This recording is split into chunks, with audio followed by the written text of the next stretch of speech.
रामावर केवळ संघाचीच मालकी आहे का असा सवाल उद्धव ठाकरे संजय राऊत सातत्याने विचारतायत।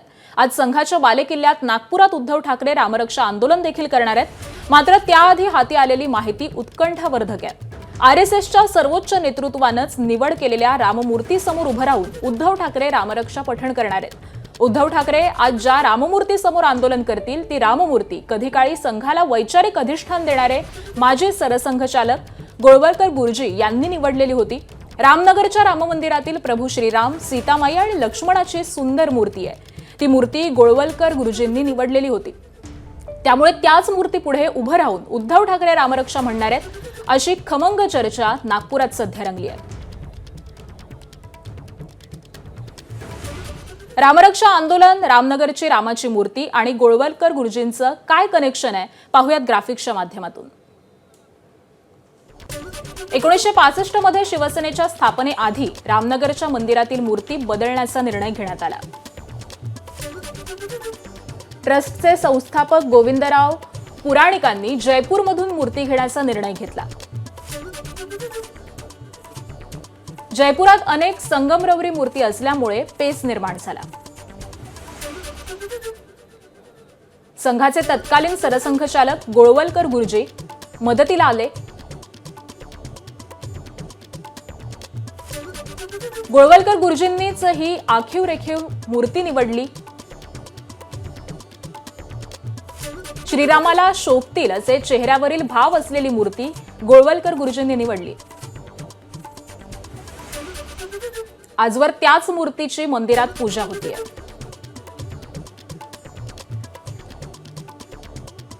आणि याच राम मंदिरामधून आमचे प्रतिनिधी तुषार कोहळे सध्या आपल्याला माहिती देत आहेत। तुषार, आज ठाकरेंच्या शिवसेनेचं हे आंदोलन आहे आणि दरम्यान ज्या ठिकाणी हे आंदोलन होत आहे त्या ठिकाणी तुम्ही आता आहात आणि नागपुरामध्ये काय नेमक्या खमंग चर्चा सुरू झाल्यात?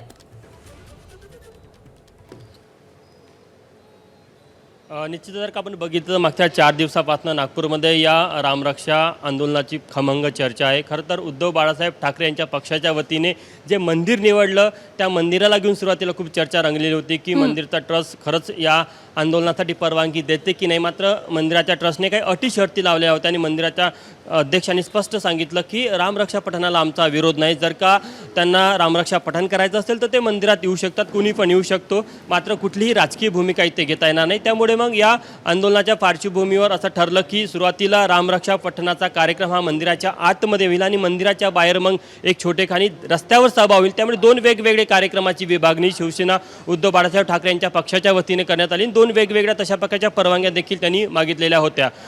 आपण ज्या मूर्तीची चर्चा करत होतो आपण ती रामाची मूर्ती देखील आपण बघू शकतो की 1958 मध्ये या मंदिराची स्थापना झाली होती। मात्र ज्या जुन्या मूर्त्या होत्या त्या ठिकाणी नवीन मूर्त्या बसवण्याचा निर्णय तेव्हा तत्कालीन मंदिराचे जे अध्यक्ष होते गोविंदराव पुराणिक यांनी घेतला होता। त्यासाठी ते मूर्त्या शोधायला जयपूरला जाणार होते, मात्र मूर्त्या शोधायचा कसा हा त्यांच्यापुढे प्रश्न होता। तेव्हा संघाचे ते द्वितीय सरसंघचालक आहे गोळवलकर गुरुजी यांनी त्यांची मदत केली आणि आपण बघू शकतो की अत्यंत सुरेख आणि सुंदर अशा या राम असेल, माता सीता असेल किंवा भगवान लक्ष्मण असेल यांच्या मूर्त्या आपल्याला पाहायला मिळतात।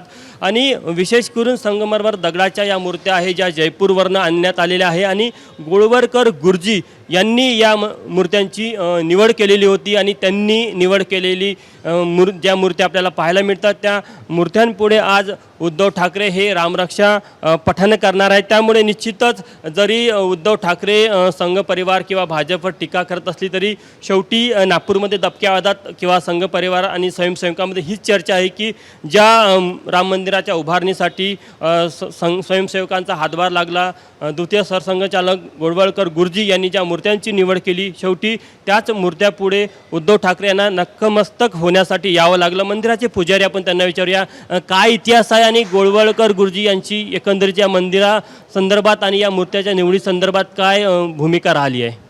मंदिराची स्थापना 1958 मध्ये झाली आहे आणि मंदिराची स्थापना आणि ज्या प्रतिष्ठापना जेव्हा झाली तेव्हा गोळवलकर गुरुजींच्या हस्ते मंदिराची प्रतिष्ठापना झालेली आहे। आपले राम, लक्ष्मण, सीता आणि हनुमंताची इथे स्थापना झालेली आहे। त्याची आठवण, त्याच्या कहाण्या इथे सांगितल्या जातात, छोटे मुलं येतात त्यांना त्याची माहिती दिली जाते। माहिती दिली जाते की जेव्हा हे मंदिर इथे म्हणजे ह्या भागात जास्त वस्ती नव्हती तेव्हा हे मंदिर इथे स्थापन झालं होतं. इथले जे संस्थापक अध्यक्ष जे आहेत गोविंदराव पुराणिक यांनी या मंदिराची स्थापना केलेली आहे. त्यांचा खूप मोलाचा वाटा आहे याच्यामध्ये. म्हणजे गोळवलकर गुरुजी यांची अत्यंत महत्त्वाची भूमिका हातभार होता. गोळवलकर गुरुजींचा खूप मोठा हातभार होता ह्या मंदिराच्या स्थापनेकरता. त्यांनी ह्या मंदिरातील मूर्ती याने निवडल्या होत्या. जयपूरहून त्यांना सांगितलं गेलं की ह्या मूर्त्या इथे तुम्ही स्थापन करावं, असं गोळवलकर गुरुजींनी इथे स्थापना केलेली आहे. आपण या मूर्त्यांचं देखणं रूप बघू शकतो, ज्याची निवड गोळवलकर गुरुजी यांनी केली होती. मर्यादा पुरुषोत्तम श्रीरामाला शोभेल असे चेहऱ्यावरील हावभाव असलेली ही मूर्ती आपल्याला पाहायला मिळतात की गोळवलकर गुरुजी यांनी निवडलेली आहे. आणि 1965मध्ये मंदिरात पूजा करून विधिवत यांची स्थापना करण्यात आलेली होती. श्रीराम असेल, माता सीता असेल, लक्ष्मण असेल, यांची अत्यंत आखीव रेखीव व देखणी अशा या तिन्ही मूर्त्या आपल्याला इथे मंदिरमध्ये पाहायला मिळतात. आणि आज याच प्रभू रामाच्या समोर नतमस्तक होऊन उद्धव ठाकरे रामरक्षा पठण करणार आहेत. त्यामुळे हे देखील एक विशेष आहे. आणि संघ परिवार असेल, स्वयंसेवक असेल, भाजपचे कार्यकर्ते असेल, त्यांच्यामध्ये या गोष्टीची देखील एक चर्चा आहे.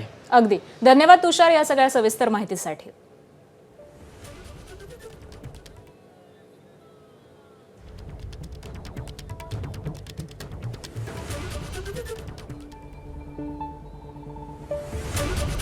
रामनगरच्या राम मंदिरातील प्रभू श्रीराम, सीतामाई आणि लक्ष्मणाची ही सुंदर मूर्ती आणि त्याचं हे कनेक्शन समोर आल्यानंतर आता उद्धव ठाकरे याच राम मंदिरामध्ये रामरक्षा आंदोलन करणार आहेत.